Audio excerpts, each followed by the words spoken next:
बना ली। उन्होंने किसी टैलेंट पर ध्यान नहीं दिया, उन्होंने कुछ चीजों पर ध्यान दिया। उन चीजों पर आपको ध्यान देना होगा एक एक करके। आप रिकॉर्ड कर रहे हैं तो इसको 10 बार सुनिएगा आने वाले टाइम में। सबसे पहली चीज है आपका एटीट्यूड, पॉजिटिव एटीट्यूड आना चाहिए। अच्छा सोचने के लिए, सकारात्मक सोचने के लिए किसी टैलेंट की जरूरत नहीं है, किसी पीएचडी की जरूरत नहीं है, किसी डॉक्टरेट की जरूरत नहीं है, किसी मास्टर फिलॉसफी की जरूरत नहीं है, किसी पढ़ाई की जरूरत नहीं है। आप अच्छा सोच सकते हैं किसी इंसान के प्रति, उसके लिए किसी टैलेंट की जरूरत नहीं है। सकारात्मक सोच, आपकी एटीट्यूड पॉजिटिव होना चाहिए। आपकी एथिक्स, जो नैतिक मूल्य हैं, उन नैतिक मूल्यों पर चलने के लिए किसी टैलेंट की जरूरत नहीं है। बड़ों का सम्मान करना, गुरुदेव का सम्मान करना, शिक्षाविदों का सम्मान करना, परिवार में सम्मान करना, बड़ों की बताई हुई बातों को ग्रहण करना, पढ़ाई के रास्ते पर चलना, सत्य निष्ठा पर चलना, इनके लिए किसी टैलेंट की जरूरत नहीं है। और यही आपके जीवन के आधार है, यही आपके सफलता के सूत्र है। लर्निंग एंड टीचिंग, मैंने लास्ट टाइम भी इसी मंच से कहा था, लर्निंग एंड टीचिंग के लिए किसी टैलेंट की जरूरत नहीं है। एक होती है टीचिंग, जिसे कहते हैं पढ़ना और पढ़ाना, एक होती है लर्निंग, सीखना। जीवन में यदि आप सीखने की ललक नहीं रखते, लास्ट टाइम भी मैंने उदाहरण दिया था और आज एक बार फिर उदाहरण देता हूं। वो उदाहरण, टीचिंग किसे कहते हैं? आप पढ़ रहे हैं, सीख रहे हैं, क्लास में जा रहे हैं, वो एक टीचिंग है। आपकी किताबें पढ़ रहे हैं और पढ़ा रहे हैं। लेकिन लर्निंग किसे कहते हैं? एक उदाहरण देता हूं। अपने गांव में ये बुजुर्ग आगे जो बैठे हुए हैं, और अपने घरे प्रोमणी आवे या फिर कोई हेलो है, शादी ब्याह रो, फिर प्रोमणी आवे घरे जरे कोई होड़की लेना आवे कि ढूंढो को छोकरो लेना आवे, जरे आप काम करो 20 जनी प्रोमणी है,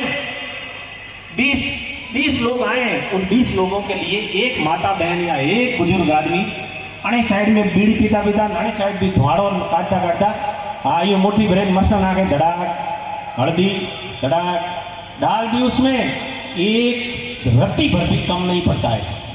ये लर्निंग कहां से आई? ये उनके सीखने से और अनुभव से आई। और यही चीज होटलों में चले जाओ, 10वीं पास लड़की होटल मैनेजमेंट का कोर्स करके आती है और वो मेन्यू पकड़ती है कि 25 जनों का खाना बनाना है तो 50 ग्राम हल्दी, 50 ग्राम मैटो, 25 ग्राम तेल, ऐसे वो मेन्यू देख के खाना बनाती है। अब वो अच्छी है या ये अच्छी है? क्योंकि इन्होंने लर्निंग करी है। आपको जीवन में लर्निंग करनी पड़ेगी और लर्निंग करने के लिए किसी टैलेंट की जरूरत नहीं है आपको। आप लर्निंग सीखना चाहते हैं तो ये आगे जो बुजुर्ग पीढ़ी बैठी है, इनसे आप सीख सकते हैं। कुछ अच्छा करने की ललक यदि आप में है तो उसके लिए किसी टैलेंट की जरूरत नहीं है, या है किसी टैलेंट की जरूरत नहीं है। ये ऐसे कुछ सूत्र हैं, इनको किसी टैलेंट की जरूरत नहीं होती है।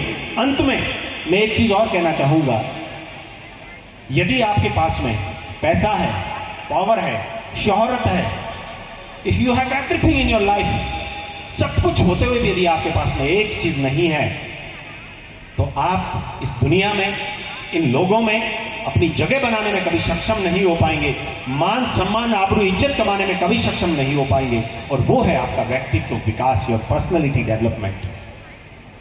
पैसा, पावर, शोहरत सब होते हुए भी आपने कई ऐसे लोग देखे होंगे समाज में जिनको खुद को पता ही नहीं है कि उनके पास कितना पैसा है, लेकिन कभी किसी मंच पे आकर समाज को प्रेरणा के रूप में 2 शब्द नहीं कहे होंगे, क्योंकि उन्होंने कभी अपने व्यक्तित्व विकास पर ध्यान नहीं दिया, सिर्फ गांधी जी विकास पर ध्यान दिया,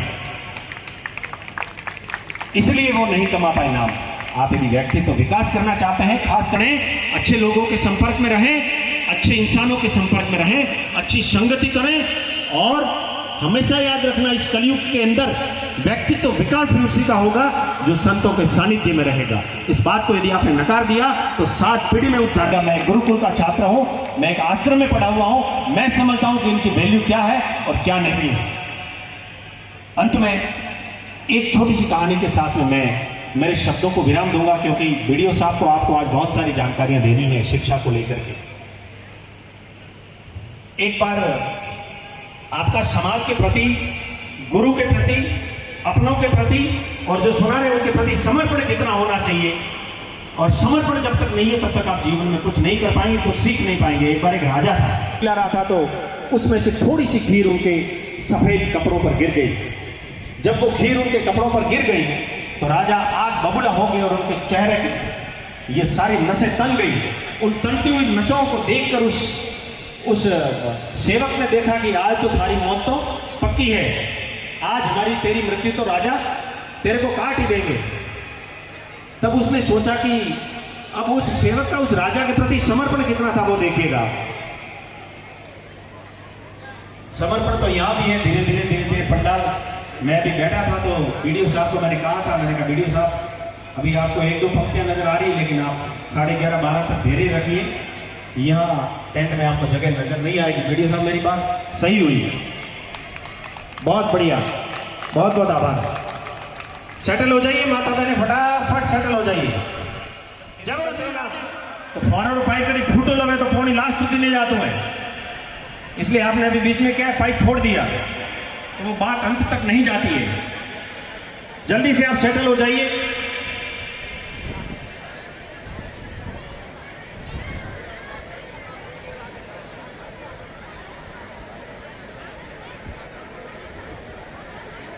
वो सेवक पूरी भरी हुई थाली उस राजा के कपड़ों पर उठेल देता है और राजा को पूरा नहला देता है, गंदे पूरे कपड़े कर देता है।